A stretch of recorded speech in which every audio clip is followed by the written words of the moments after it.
즐거운 저녁 시간 보내고 계십니까? JTV 8시 뉴스입니다. 정월 대보름을 이틀 앞두고 액을 쫓고 복을 기원하는 다채로운 행사가 곳곳에서 열렸습니다. 행사장마다 좋은 일만 있기를 기원하는 시민들로 북적였습니다. 오늘 휴일 표정 김진영 기자가 전합니다.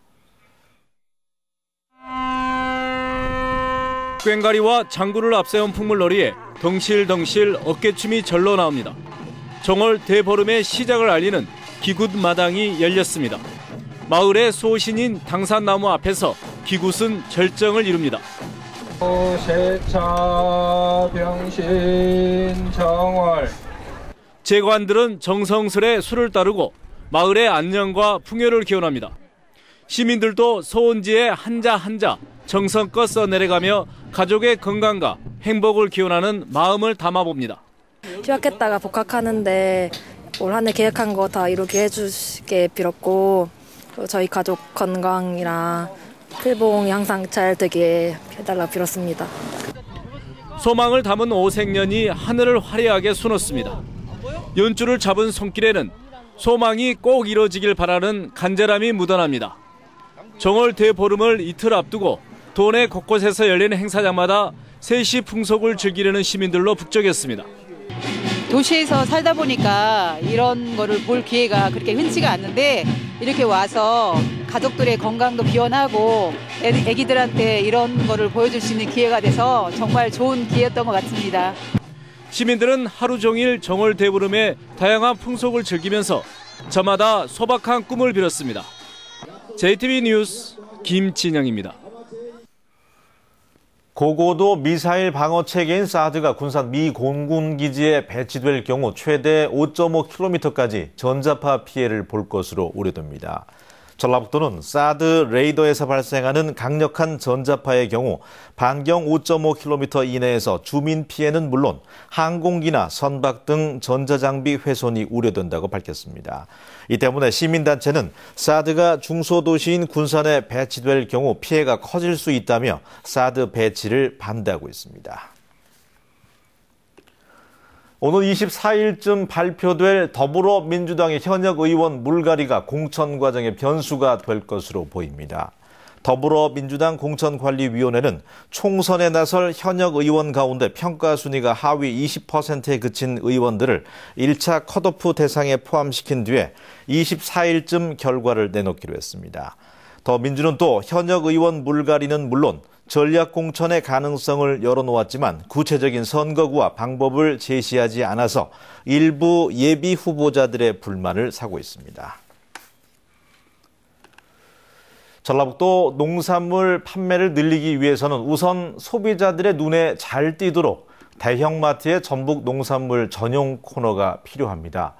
그러나 아직은 일부 매장에만 설치돼 있어서 확대가 시급합니다. 정윤성 기자가 보도합니다.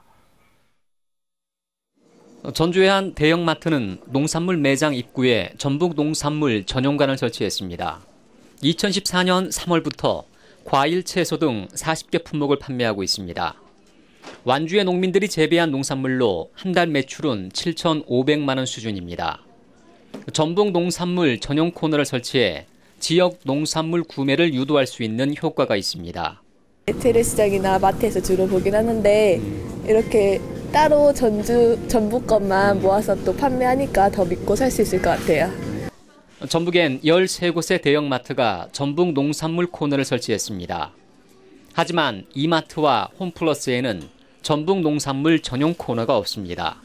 그동안 이렇게 따로 판매하는 그런 매장가 따로 매장이 있지가 않다고 한다고요.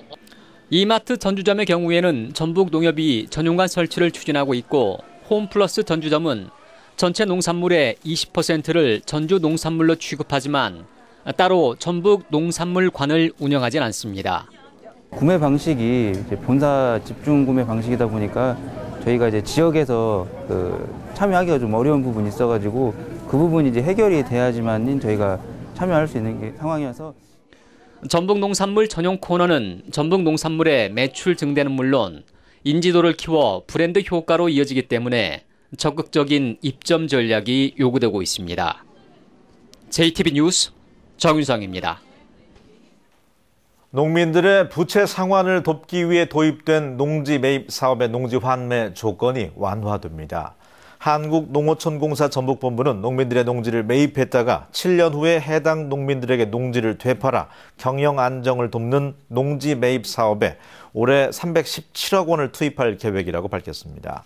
농어촌공사는 올해부터 농지를 되팔 때 농민들이 한꺼번에 목돈을 마련하는 부담을 덜어주기 위해서 납부 기간의 연장과 이자율 인하 그리고 부분 매각 방식을 도입했다고 밝혔습니다.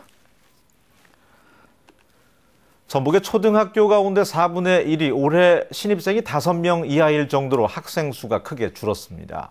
소규모 학교일수록 교육 여건이 열악한 만큼 통폐합을 포함해서 농어촌 교육 환경에 대한 인식 전환이 필요하다는 지적입니다. 조창현 기자입니다. 익산시 성당면의 초등학교입니다. 이 학교는 올해 1학년 신입생이 없어 입학식을 열지 못합니다. 작년에는 입학생이 1명뿐이었고 현재 전교생은 6명밖에 안 됩니다. 학생이 너무 적다 보니 2학년씩을 묶어 복식 수업을 하는 등 어려움이 많습니다. 이 동네 아이들은 그 동네 아이들은 3명밖에 안 되는데 이게 3명이 되면은 정말 학급으로서의 이제 그 어떤 구실을 못하는 상황이 되는 거죠. 올해 입학생이 없는 전북의 초등학교는 군산의 섬지역 분교 4곳과 익산 2곳 등 모두 6곳입니다. 입학생이 5명 이하인 학교는 90곳으로 전체 초등학교의 4분의 1을 차지합니다. 대부분이 농산어촌의 학교들입니다. 문제는 학생 수가 적으면 학습 여건이 부실해지고 사회성 등을 배울 기회가 상대적으로 줄어든다는 겁니다.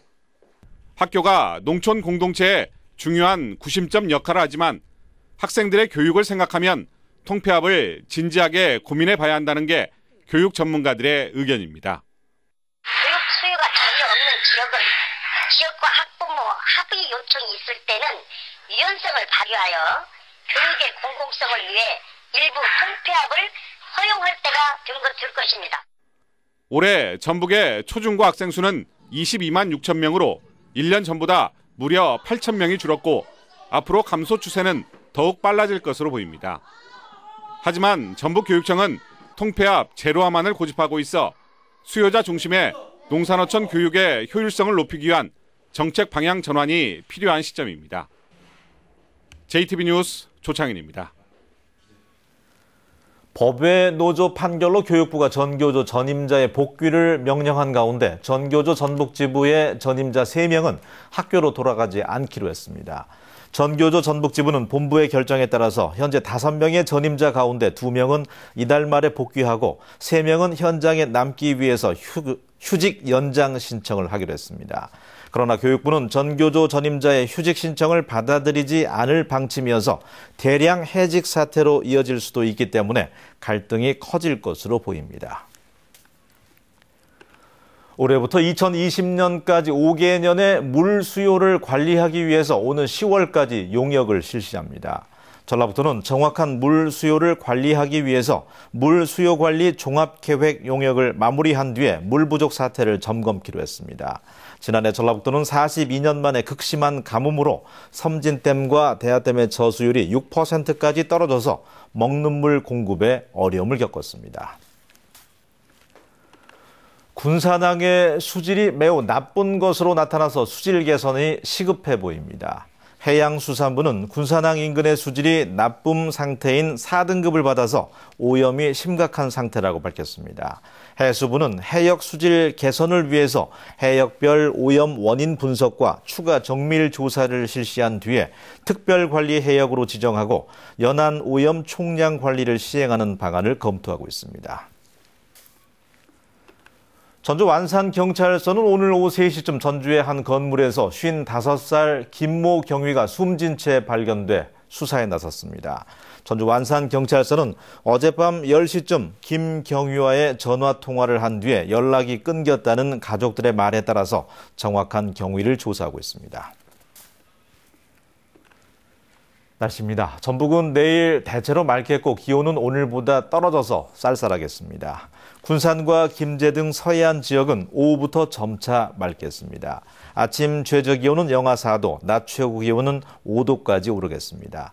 바다의 물결은 0.5에서 2.5m로 일겠습니다. 전주와 남원 등 내륙 지역도 대체로 맑겠습니다. 아침 최저기온은 영하 4도에서 영하 8도, 낮 최고기온은 3도에서 6도가 예상됩니다. 전주기상지청은 다음 주에도 낮 기온이 7도에서 9도의 분포로 평년 기온을 유지할 것으로 내다봤습니다.